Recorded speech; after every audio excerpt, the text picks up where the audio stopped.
नमस्कार। द्वितीय विश्व युद्ध के बाद तीसरा विश्व युद्ध न हो, यह सुनिश्चित करने के लिए सन 1945 में यूनाइटेड नेशंस ऑर्गेनाइजेशन यूएनओ की स्थापना की गई।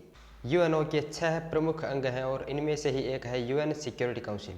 यूएन सिक्योरिटी काउंसिल में कुल 15 सदस्य देश हैं और इन 15 में से केवल 5 ही स्थायी सदस्य हैं और इन 5 स्थायी सदस्य देशों के पास वीटो पावर है। ये देश हैं चाइना, रसिया, अमेरिका, ब्रिटेन और फ्रांस।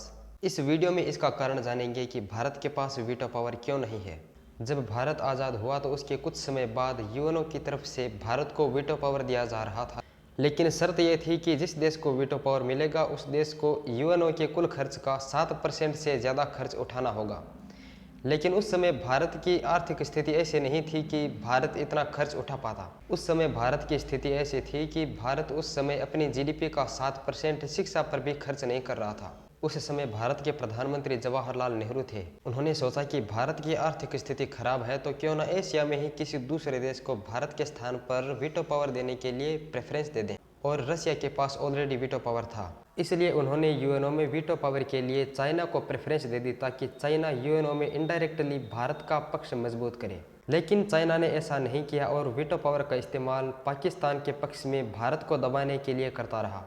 चाइना को यह नहीं भूलना चाहिए कि उसको वीटो पावर भारत ने ही दिलाया है। जानकारी अच्छी लगी तो लाइक और सब्सक्राइब करें। धन्यवाद।